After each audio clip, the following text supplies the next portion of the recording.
Victoria Sterling was the kind of woman whose name appeared in business magazines and financial news channels. At 42, she had built a technology empire worth hundreds of millions of dollars. She owned penthouses, private jets, and a collection of rare automobiles that attracted enthusiasts from around the world. Yet among all her prized possessions, one vehicle stood apart, a custom Ferrari that had become both her greatest treasure and her greatest frustration. 5 years earlier, she had commissioned the car as a tribute to her late father, a mechanic who had taught her to love engines before she could even drive. Every detail had been handcrafted. The paint contained microscopic flakes of silver imported from Italy. The interior was stitched by artisans in Maranello. The engine had been modified by some of the most respected engineers in Europe. But just 3 months after delivery, the Ferrari suddenly stopped running. What seemed like a simple malfunction turned into an unsolvable mystery. The engine would start for a few seconds, and then die without warning. Diagnostic systems showed no consistent error. Mechanics from Ferrari headquarters were flown in, independent specialists were hired, entire sections of the car were rebuilt and replaced, yet the problem remained. Over 5 years, Victoria spent more than $2 million trying to solve the puzzle. Every expert promised answers, every expert failed. The failed repairs became legendary among automotive circles. Forums discussed the car. Engineers debated theories. Television programs featured segments about the cursed Ferrari. Some believed the custom modifications had created an impossible electrical conflict. Others suspected a manufacturing defect hidden deep within the chassis. Victoria eventually stopped caring about the money. What hurt was the symbolism. The Ferrari represented her father's memory, and every failed repair felt like losing a piece of him. Despite her success, she couldn't solve this one problem. Every few months she would authorize another expensive attempt. Every time the result was the same. The engine coughed, sputtered, and died. Her staff learned not to mention the car. Visitors stopped asking about it. It sat beneath a protective cover in a climate-controlled garage like a monument to failure. One rainy afternoon, Victoria visited her company's headquarters after a long business trip. While walking through the underground parking structure, she noticed an elderly janitor mopping the floor near the executive garage. His name tag read Walter. As Victoria passed, Walter glanced toward the covered Ferrari. "Beautiful machine," he said casually. Victoria smiled politely. "It used to be." Walter nodded. "No, it still is." Something about his confidence irritated her. Countless experts had failed, yet this janitor seemed amused by the situation. "Do you know anything about Ferraris?" she asked. Walter shrugged. "Enough to know that sometimes the smartest people miss the simplest thing." Victoria laughed. 5 years, $2 million, hundreds of engineers. Are you saying they missed something simple? Walter simply continued mopping. "I'm saying machines don't care how much money you spend. They only care whether someone understands them." The comment lingered in Victoria's mind long after she walked away. For the first time in years, someone had spoken about the Ferrari without intimidation, excuses, or theories, just certainty. Over the next several days, Victoria found herself thinking about Walter's words. Curiosity eventually overcame skepticism. She asked her assistant to gather information about him.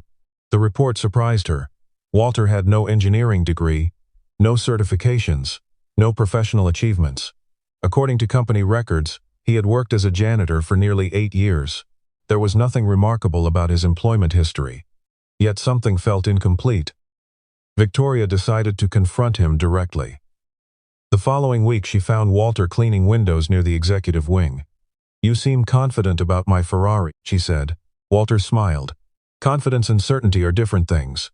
Victoria folded her arms. "Then let's settle this. If you think the experts missed something, tell me what it is." Walter shook his head. "No." The answer stunned her. Nobody had ever refused a challenge from Victoria Sterling. "No?" she repeated. "You want me to diagnose a car from a story," Walter replied. "That's not how machines work." Victoria felt a mixture of annoyance and fascination. Then what would it take? Walter looked directly at her. "Let me see the car." The next morning, the Ferrari was uncovered for the first time in months. Mechanics, executives, and curious employees gathered around. News spread quickly through the building.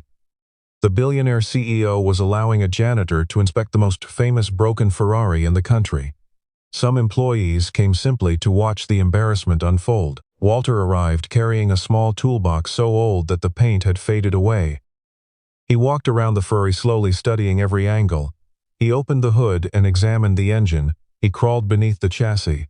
He listened to the fuel system. For nearly 3 hours he said almost nothing. The crowd grew impatient. Finally, Victoria asked the question everyone was thinking. "Well?"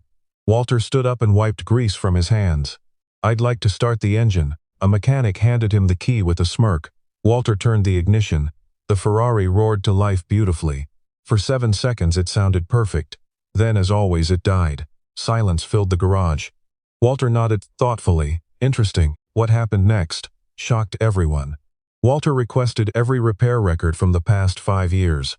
Boxes of documents were delivered. He spent 2 days reading them. On the 3rd day, he returned with a single sheet of paper. Victoria met him in the garage. "Did you find something?" she asked. Walter held up the page. "I found what everyone ignored." Victoria scanned the notes but didn't understand. "This doesn't make sense. You're talking about a tiny sensor wire." Walter smiled. "Exactly." According to Walter, every engineer had assumed the problem was complex because the car itself was complex. They had searched for sophisticated failures while overlooking a microscopic inconsistency in a custom wiring pathway. The wire itself wasn't broken. It expanded under heat in a way that interrupted communication for a fraction of a second. Modern systems interpreted the interruption as a catastrophic failure and shut the engine down. Victoria stared at him. "Are you telling me a $2 million mystery comes down to one wire?" Walter nodded. "Sometimes the biggest problems hide inside the smallest details." The repair took less than 20 minutes. Most people expected failure. After all, hundreds of experts had attempted solutions far more sophisticated. Yet when Walter finished, he stepped back and handed Victoria the key. "Your turn," he said. The crowd held its breath. Victoria slid into the driver's seat. Her hands trembled slightly. She turned the ignition. The Ferrari erupted to life. 10 seconds passed, then 30, then a minute. The engine continued running perfectly. Mechanics exchanged confused glances. Victoria gently pressed the accelerator. The response was flawless. Tears filled her eyes as she drove out of the garage and onto the private company roadway. For the first time in 5 years, the Ferrari moved under its own power. Employees cheered. Some recorded videos. Others simply stared in disbelief. When Victoria returned, she stepped out of the car and hugged Walter without saying a word. The story exploded across the internet within hours. News outlets rushed to interview Walter.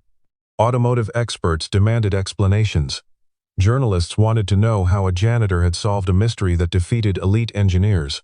Walter resisted attention at first, but eventually the truth emerged. Decades earlier, before tragedy changed his life, Walter had been one of the most respected automotive engineers in the world. He had worked on racing programs, experimental engines, and advanced diagnostic systems. Then a devastating accident claimed his wife and daughter. Heartbroken, he abandoned his career and disappeared from public life. He no longer cared about fame, awards, or prestige. He wanted peace. Working quietly as a janitor gave him exactly that. Few people ever asked about his past, and he preferred it that way. Yet despite leaving engineering behind, he never lost the ability to understand machines. Victoria offered Walter a position leading a new engineering division within her company. To everyone's surprise, he declined. "I've already had a career," he said. "What I want now is a life." Instead, he accepted a modest consulting role and spent his time mentoring young technicians. His greatest lesson had nothing to do with engines. "Never assume complexity," he often told them. "The moment you decide something must be difficult, you stop seeing simple answers." Those words became the foundation of the company's training program. Employees repeated them so often that they were eventually engraved on a plaque in the engineering department. Months later, Victoria parked the Ferrari in front of company headquarters during a special ceremony honoring Walter. Standing beside the restored car, she addressed hundreds of employees. "For 5 years, I believed this Ferrari represented failure," she said. "Today I understand it represented something else. It reminded me that talent can exist anywhere. Wisdom doesn't wear a title. Greatness doesn't always sit in corner offices. Sometimes the person with the answer is the one everyone overlooks." The crowd applauded as Walter quietly stood near the back, uncomfortable with attention but smiling nonetheless. And as the Ferrari's engine purred in the sunlight, Its sound carried a lesson far more valuable than any luxury car. Never underestimate someone simply because of the job they do. The world is full of hidden experts, silent geniuses, and extraordinary people waiting for someone to notice them.